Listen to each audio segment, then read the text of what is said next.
கர்த்தருக்கு ஸ்தோத்திரம். சங்கீதம் 23ஆம் அதிகாரம் நாம் தொடர்ந்து தியானித்து கொண்டு இருக்கிறோம். 1ஆம் வசனத்தை நாம் பழைய காணொளியில் தியானித்திருந்தோம். அவை அனைத்தும் எல்லோருக்கும் பிரயோஜனமாக இருக்கும் என்று நான் கர்த்தருக்குள் விசுவாசிக்கிறேன். 2ஆம் வசனம், 3ஆம் வசனம், 4ஆம் வசனம் இந்த காணொளியில் நாம் பார்ப்போம், நாம் தியானிப்போம். அவர் என்னை புல்லுள்ள இடங்களில் மேய்த்து அமர்ந்த தண்ணீர்கள் அண்டையில் என்னை கொண்டு போய் விடுகிறார். அவர் என் ஆத்துமாவை தேற்றி தம்முடைய நாமத்தின் நிமித்தம் என்னை நீதியின் பாதைகளில் நடத்துகிறார். நான் மரண இருளின் பள்ளத்தாக்கிலே நடந்தாலும் பொல்லாப்புக்கு பயப்படேன். தேவரீர் என்னோட கூட இருக்கிறீர். உமது கோலும் உமது தடியும் என்னை தேற்றும்.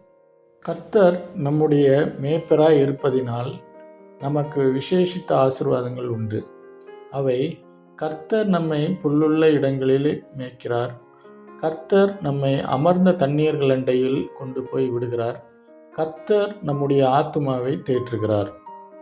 தேவனுடைய நல்ல கரத்திலிருந்து நாம் அநேக நன்மைகளை பெற்றுக்கொள்கிறோம். நம்முடைய பிதாவாகிய தேவன் நமக்கு அன்றன்றுள்ள அப்பங்களை கொடுத்து நம்மை போஷிக்கிறார். நம்முடைய ஜீவியத்திற்கு தேவையான எல்லா ஆசீர்வாதங்களையும், ஆறுதல்களையும், பாதுகாப்புகளையும், பராமரிப்புகளையும் நாம் கர்த்தரிடத்திலிருந்து பெற்றுக்கொள்கிறோம்.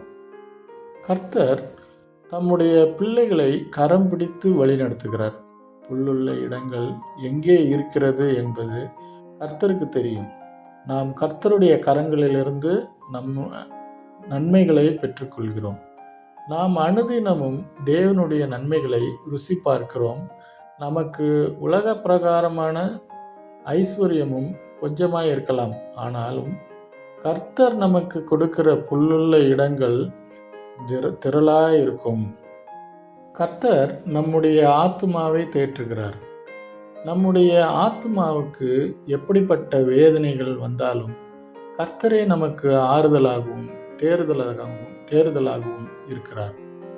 தாவீது கர்த்தருக்கு விரோதமாக பாவம் செய்தார். அப்போது அவருடைய இருதயம் முறிந்து போயிற்று. தன்னுடைய பாவத்தை தாவீது மூடி மறைக்க முயற்சி செய்தார். ஆனால் கர்த்தரோ தாவீதை விடவில்லை. கர்த்தர் நான் தான் என்னும் தீர்க்கதரிசியை தாவீதினிடத்தில் அனுப்பினார். நான் தான் பரிசுத்த ஆவியினால் ஏவப்பட்டு நீயே அந்த மனுஷன் என்று தாவீது ராஜாவிடம் தைரியமாக சொன்னார். தாவீது மனம் திரும்பினார்.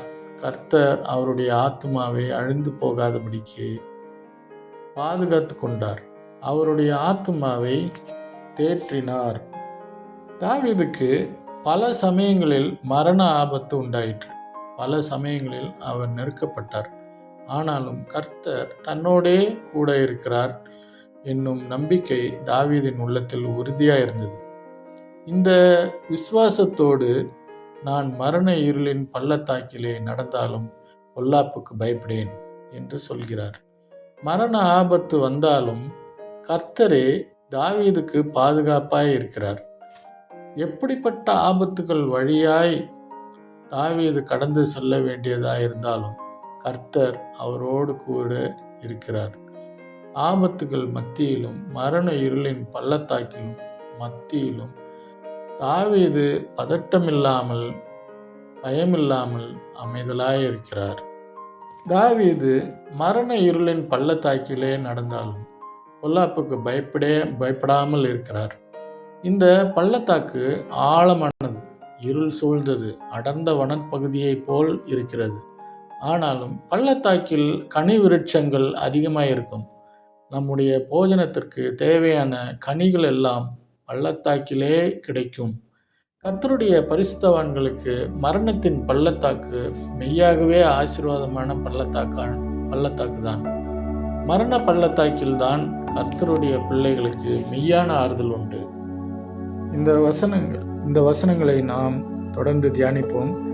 நம் மனதிற்குள்ளாக நாம் இந்த 3 வசனங்களையும் நன்றாக உணர்ந்து நம்மளுடைய மனதிலே பதிய வைத்து தொடர்ந்து நம்மளுடைய வாழ்க்கையிலே நாம் அனுபவித்து வாழ கற்றுக்கொள்ள வேண்டும்.